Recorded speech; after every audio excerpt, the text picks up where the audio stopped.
Parents, I was having a conversation with my daughter who is 10 on the couch yesterday. And when I sat down, it was a long day of work and her brother had baseball practice and I was coaching. And I just took this big, deep breath on the couch. And she said, "Daddy, are you okay?" And I just said, "Yeah, there's just a lot going on right now, honey." And she said, "Well, it's not because of us, right?" And as a parent, I took a little step back and I said, "Honey, of course not. Of course not.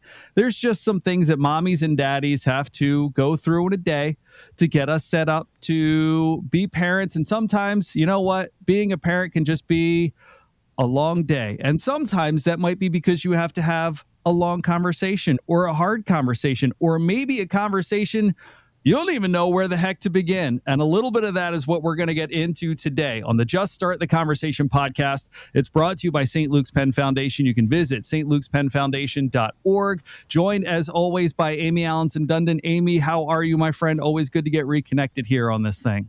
I'm doing well, Crockett. I'm excited that we're headed into some warmer weather here on the East Coast, and the sun really helps with dopamine levels and serotonin. So I'm doing well. Easter Bunny was good. So the Easter, good. And the sun is also great because we can get kids off of screens and say, get the heck out of this house. And speaking of those screens, we've got a wonderful guest with us today. Dr. Andrew Clark, who is a child and adolescent psychiatrist with St. Luke's, is joining us today to talk about some of those online trends, some memes, maybe for parents, like I said before, Dr. Clark, perhaps something you don't even know what the heck you're talking about, but you got to have that conversation with your kids. Hello, nice to meet you. How are you today, Dr. Clark? Oh, nice to meet you, Crockett. And thank you, Crockett and Amie, for having me today. This is a really timely topic, and I think it relates to almost any parent of a teenager for sure. And maybe even some of the younger kids. There's a lot of questions about given phone use now, at what age. And it's definitely a hot topic that we're getting to get into here. Yes, I think it's fascinating that you say whatever age, because I think even in a world where, if your kids don't have a phone, maybe they've just got a smartwatch that they're connected to, leave them alone with a remote for 5 minutes and look at some of the things that they might try to look around and see on a screen in front of them, whether that's YouTube or whatever the case may be. Dr. Clark, I want to start with you.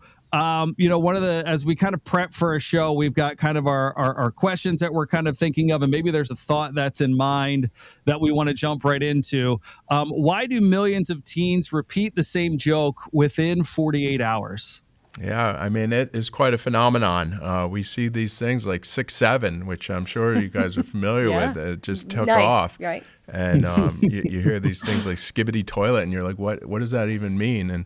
And it's this idea that, teens, they want to have this exclusivity, this inside joke, this idea that that they're in the know. And that's typical for like age cohorts. Every generation wants to have connection with each other.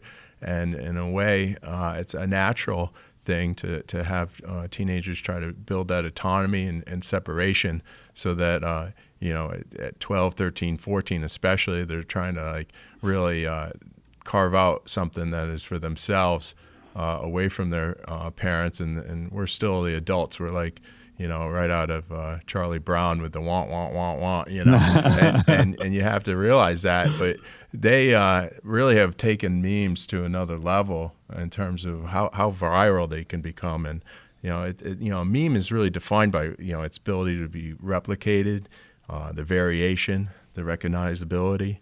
It's essentially a template. And when we have something that was almost as meaningless as 6'7", it can really drive everybody a little crazy. I mean, that's just a great example of something where all of a sudden it was everywhere. It was everywhere. And, part of it is that whole inside joke phenomenon too, right? For kids and adolescents, having something that no one else really understands, or that we bond in this social circle or in this social clique, because really it's all a way of social bonding. And that's super important. Kids now do it differently than we did when I was a kid. right? You guys remember, maybe you don't remember, but those slam books where you would it would say, what's your favorite color? What's your favorite tree? What's the, and everybody would pass it around and you put your name and you'd answer. And that was a way of having this inside exclusive connection with kids and peers your age to feel included.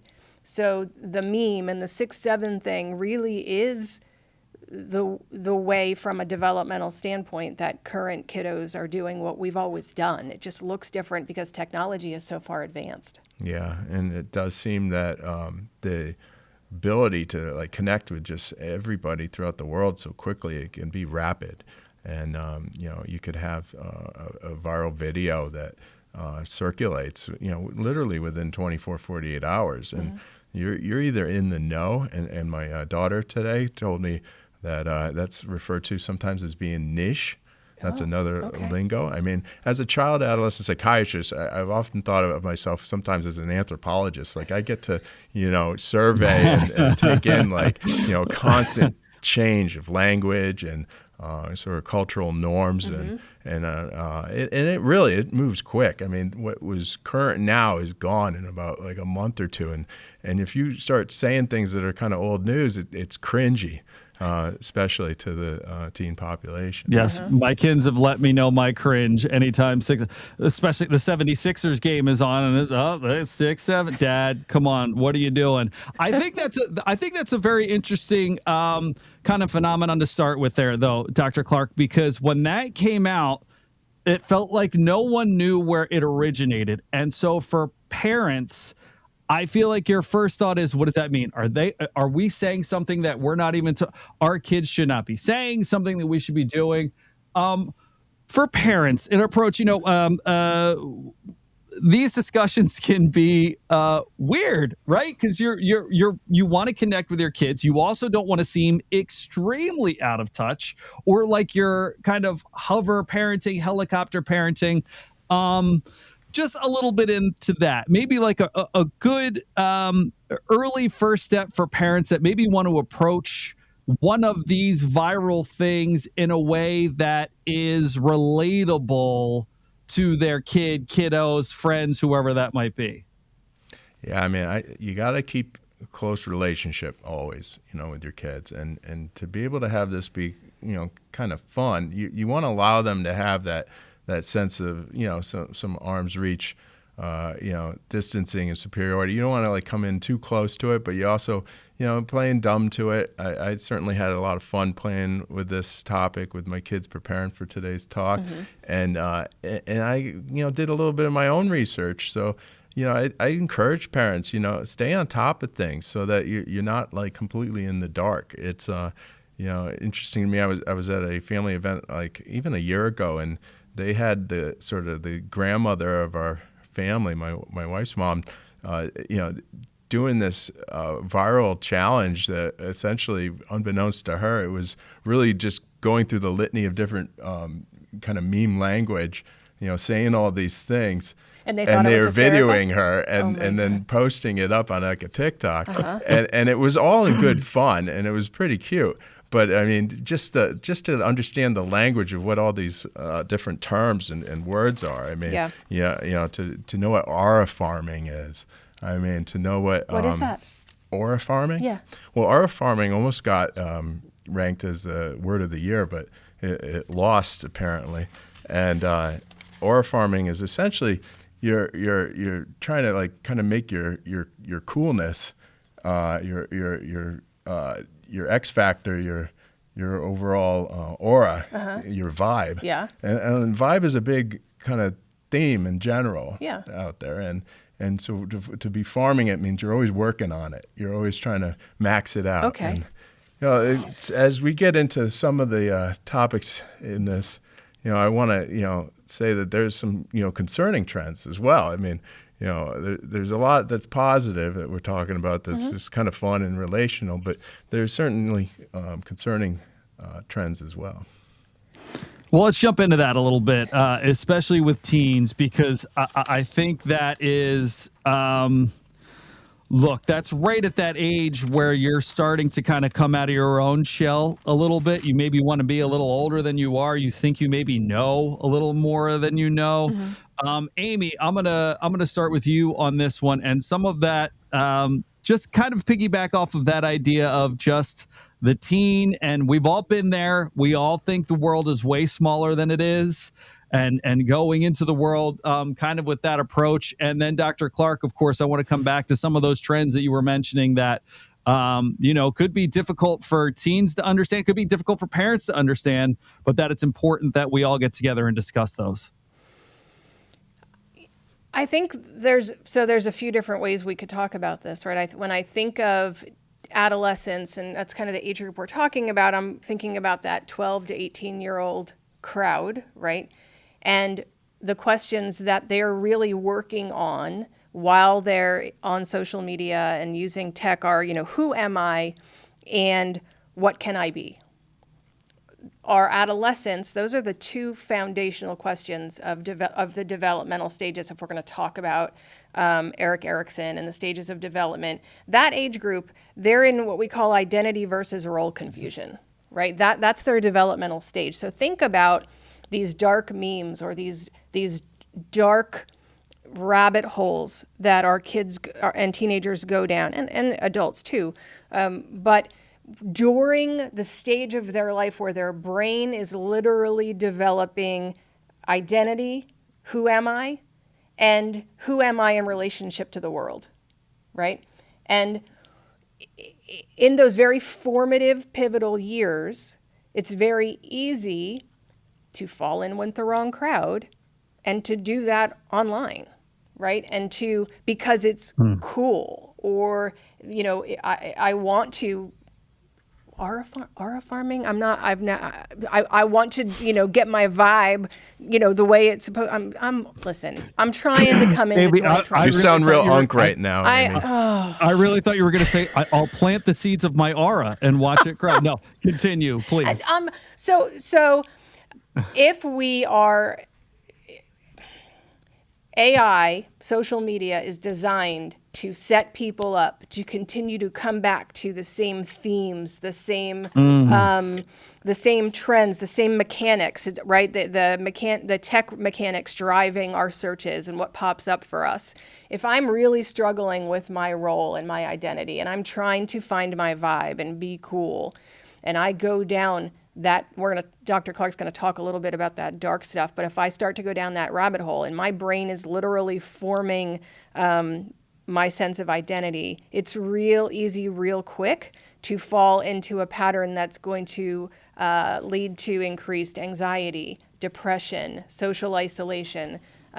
We talked one of the last podcasts about panic and panic disorder. It can get really bad really fast, right? Especially for this age group when they're really struggling to figure out who they are.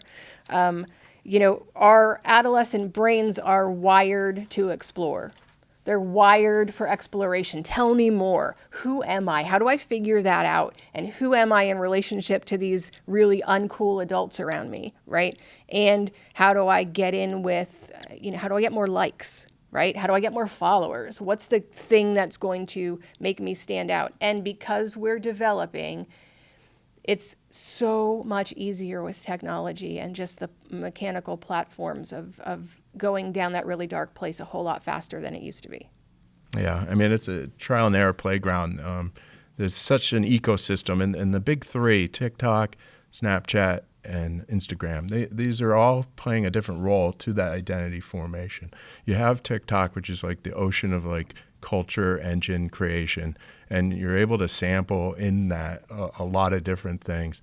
This is where kids get caught like doom scrolling, which is just, it goes on and on and on, and they're not putting a good time limit on that. And there is a lot of dopamine dysfunction with doom scrolling that can lead to depression, where you just endlessly are just stuck on your phone in a way. But the idea of it being a place to sort of sample, and then Instagram is kind of like the curation app, and that's where people can kind of form and put out a little bit more of what they're going to identify with, and it's a much more like kind of thoughtful and stable kind of app for that kind of thing. But it's in Snapchat that the teens are really having the most negotiation of relationships, experimenting, being able to have things and different tendencies that people have for anxiety. Like people are like anxiously attached to begin with. Yeah. They can struggle so much with fear of missing out and a sense of being excluded.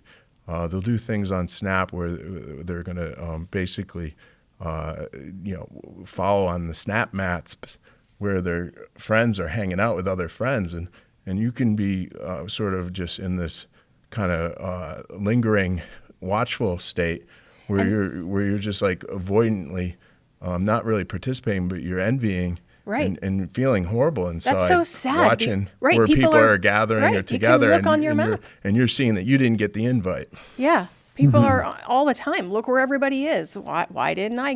Before all of this, if all my friends got together somewhere else and I didn't know about it.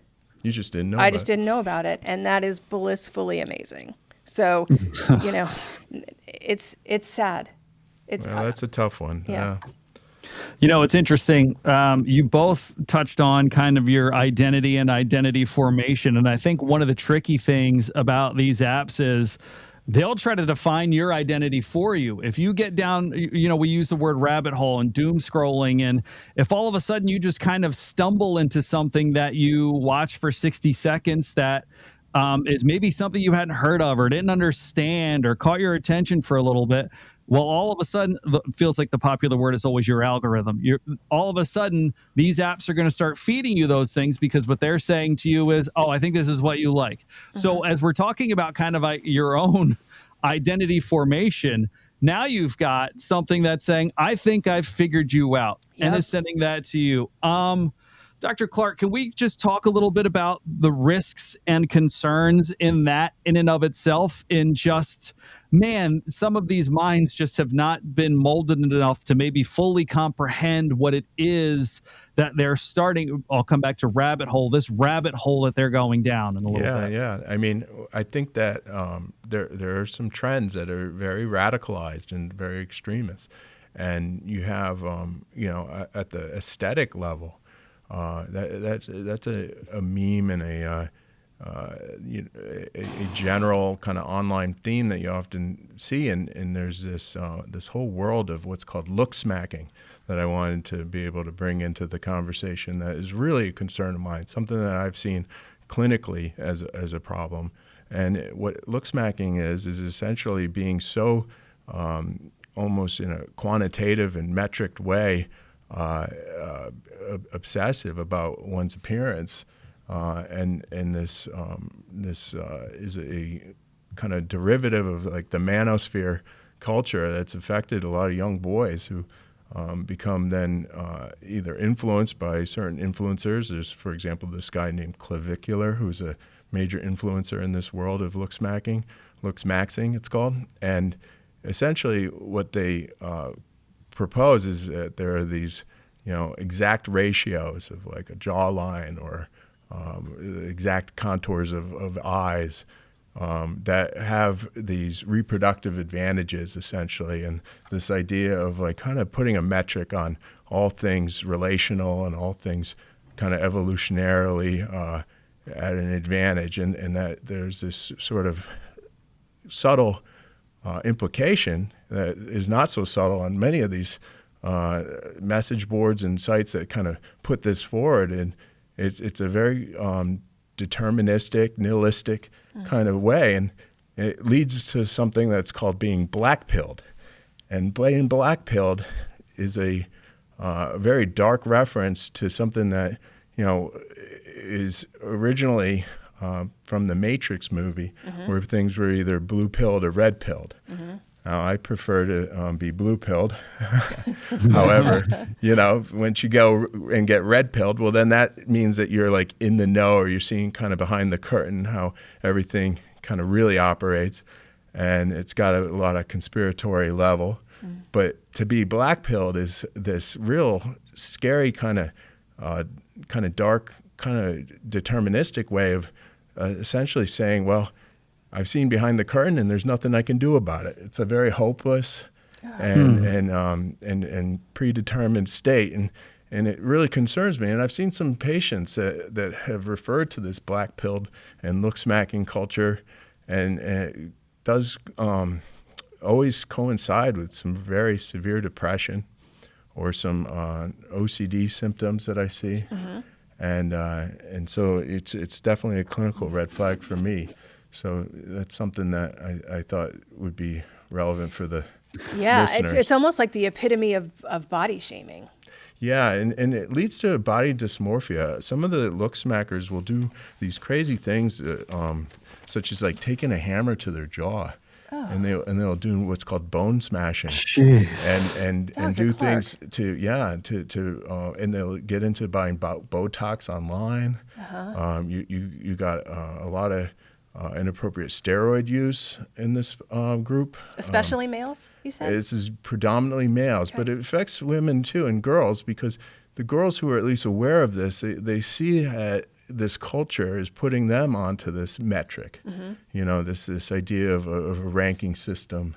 And there's even like kind of meme terms for the guys and the girls for this. And it's it's definitely some next level stuff that's beyond, like, I remember in college a website called Hot or Not, and there would be like a picture and then there'd be like a ranking 1 through 10, you know what I mean? But this is like some real exponential next level stuff. This is like way into the future, like AI, like, how symmetrical are you? And are you a bot? And can you be perfect? And I think kids really need to know that they can be taken into this, and that parents have a responsibility to really ground and anchor their kids in real relationships and real activities, other senses of them knowing that they are competent and they are strong, and I'm a big fan of sports for kids. I'm a big fan of other extracurricular activities,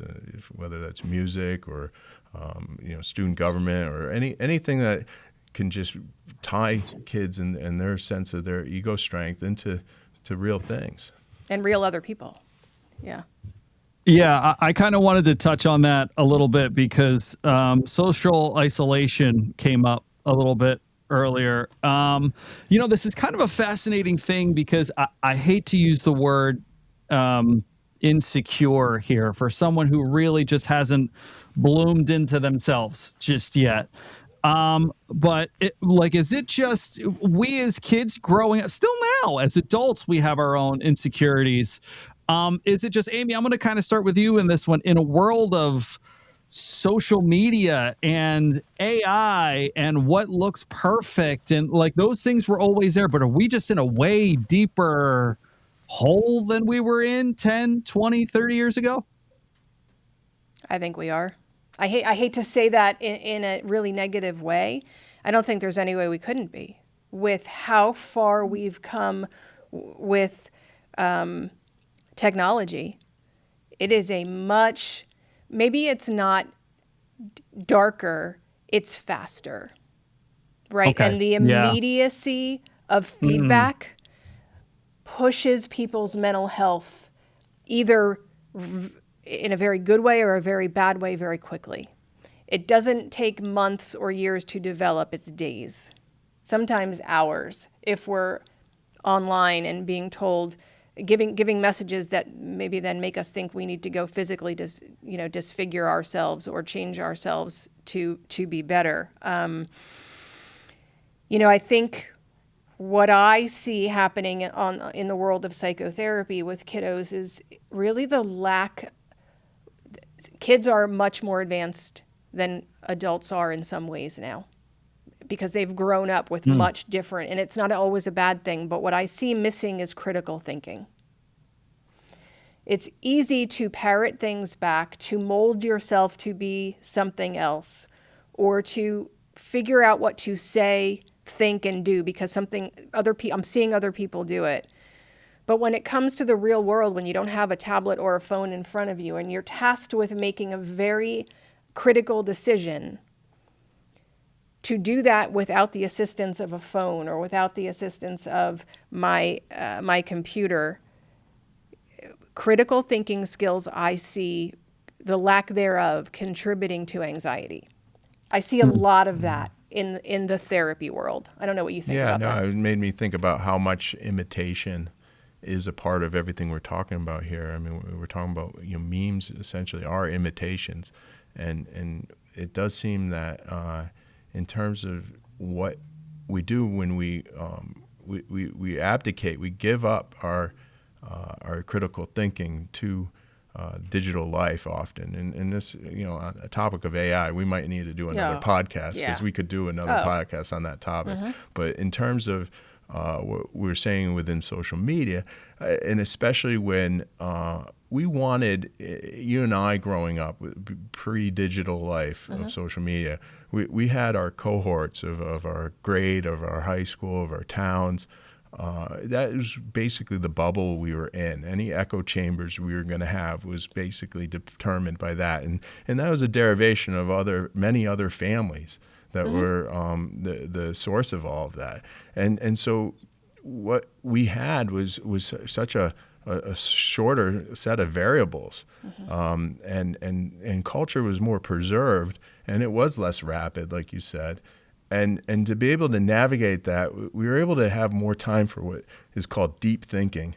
And this idea of deep thinking is eroding, and that's where we are kind of independently having just thoughtful, quiet time for ourselves. And we were used to a low novelty state, where novelty is now such a high premium, and it seems to be so reinforcing. Now, all of these platforms that we're talking about are all based on what's called intermittent positive reinforcement, which is the most powerful form of reinforcement. It's gambling. It's going to a casino and pulling the arm on a slot machine. So we the algorithms, they're purposely not serving up the top 5 most tickling videos. They're pausing them, and they want you to doom scroll. They want you to be on.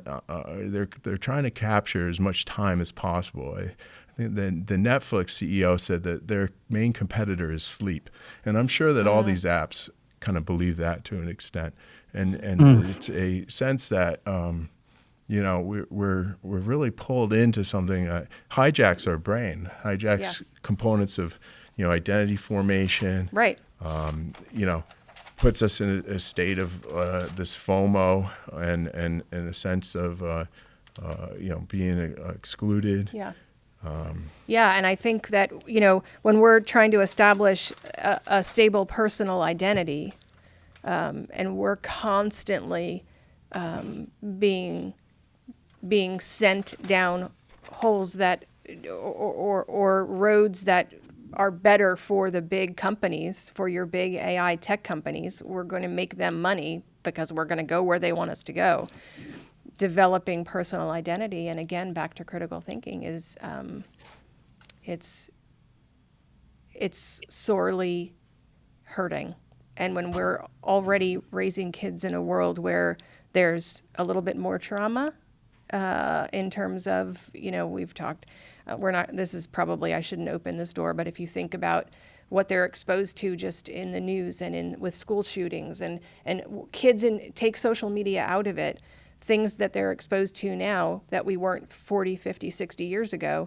And then you add in this piece of social media, and kids really looking to bond socially. If it's not well monitored, it's setting our kids up for a really scary time. Yeah. I mean, there's times where I feel like you can't do much more than just kind of observe it. But there is a lot of change in policies now. We're seeing, Australia just banned social media for teens 16 and younger. So they fully implemented that, and all the major companies had to agree to the terms. You have schools now in Pennsylvania, they're looking at legislation, and I know individual districts are all right now considering complete phone bans. And that, I think, is really interesting, and I do think that's probably going to happen. and so that could reclaim. I mean, that would be good. The idea that we're starting to see more metaphor towards these social media companies as kind of like big tobacco, and the idea that we're starting to see the real damages and harms be made. We just saw landmark settlements from YouTube and from Meta for damages in civil suits against teen mental health. Mm-hmm. And so we're starting to see, I think, the tide turn, and we're going to, I think, start fighting back, I hope, because it becomes sort of a public health concern, and and it really has almost to do with sort of this idea of a media diet and our media nutrition, and respecting more what we are consuming into our minds, and the fact that it has real consequence. I'm curious. As parents, we're always going to be concerned. We're always going to see, if our kid comes home from school one day and maybe doesn't seem like themselves, we're immediately going to think, what happened? What's going on? Are you anxious? Are you stressed? For both of you in your seats, if we are looking for signs in our kiddos that maybe are just beyond the rough day at school, maybe are just beyond the got a worse grade on our history test than we thought we were going to get, are just maybe a little bit deeper, and we're wondering at what point it is that we want to talk to a Dr. Clark or we want to talk to an Amie Allanson Dundon. Where are some of the signs, maybe, Dr. Clark, I'll start with you, that as a parent, I should be like, okay, honey, I think we should maybe talk to a professional here? Yeah, I mean, I think isolation is probably one of the easiest red flags. If you're seeing a lot more just avoidance and removal, or the idea that perhaps even a sense of secrecy that you're getting, so that there seems to be something beyond sort of a normal arm's reach distance that they're trying to have. That's reasonable, but they're spending that much more times in the room with the door shut, that much more time kind of just glued to their phones, especially late at night or early in the morning. You got concerns. I'd say that there could be a sense of irritability and just negativity that you're feeling, that's beyond a baseline that you're familiar with your kiddo. Yeah, I think isolation is the key. That's what I would have said too. Again, kids, go through periods where they need more alone time, they need more downtime. This is more of an extended, you're seeing a pattern, maybe an increase in irritability and anger if you try to take away their, whether it's their phone or their whatever their connection is, if you try to limit that time and it's over the top extreme anger, rage, any of those periods of that last longer than would normally be expected with isolation and anger. I want to talk a little bit about a word that we haven't used quite a lot this morning that's obviously very popular on these social media platforms is trend. What's trending? What's going on right now? What's getting a lot of people's attention? What hashtag is everybody using because there is a trend that's going on? Dr. Clark, I want to come to you because for parents, I come back, we can kind of laugh at the 6-7 thing, but when it first started and all these kids were coming home from school and going like this and 6-7, how many parents were looking at each other and going like, is she allowed to do that? What does that mean? Are we gonna get a letter from the principal because of that? So I guess a question here is just some trend decoder examples, some things that maybe we're starting to see that perhaps maybe we catch wind of something that's going viral or going around, and we want to make sure that our 10, 12, 14, 16-year-old isn't dipping their toes too deep into that water. Yeah, I mean, it's a tough thing because it can morph so quickly.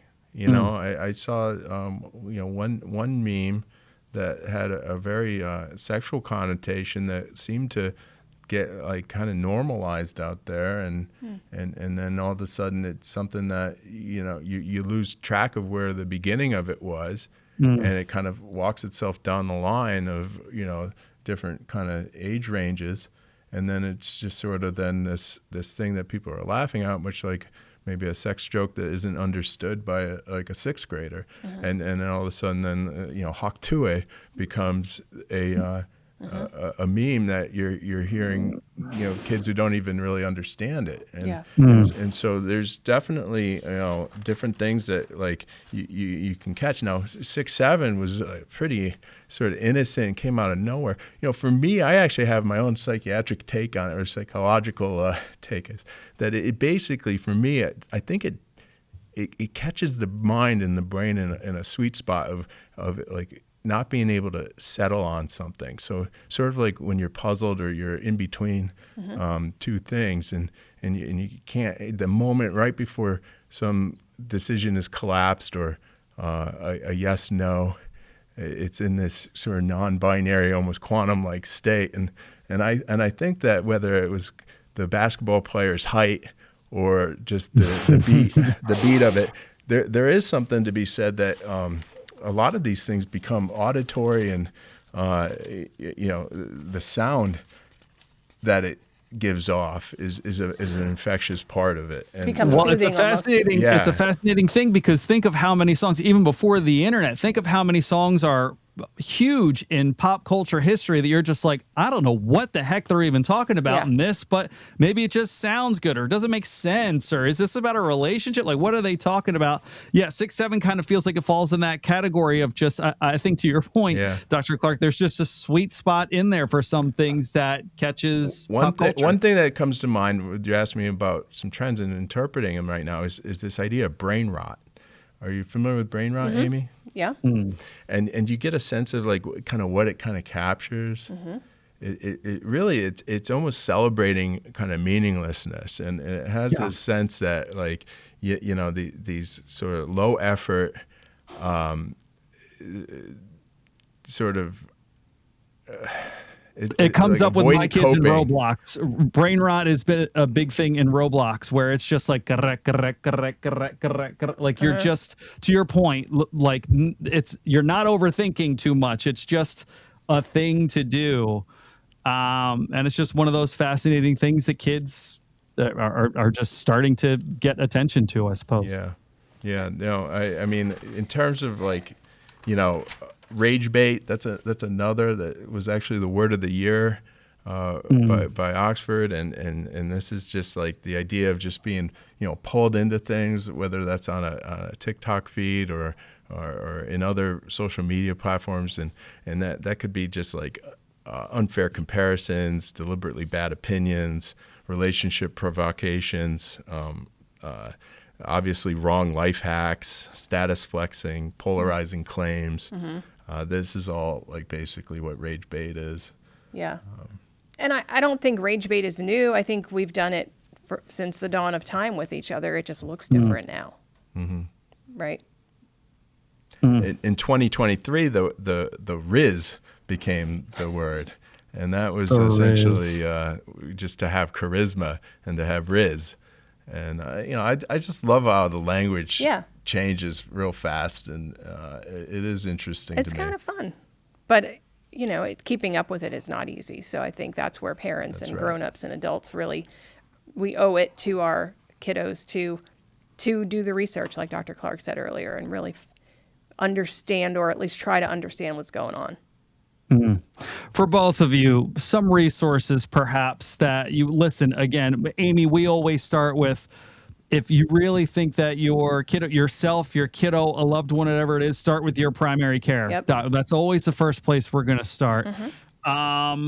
Beyond that, for parents that are maybe a little curious, if maybe all of a sudden this conversation is kind of hitting a note with them, maybe some resources. Listen, obviously the two of you at St. Luke's are phenomenal resources, but just for parents that maybe are looking something to...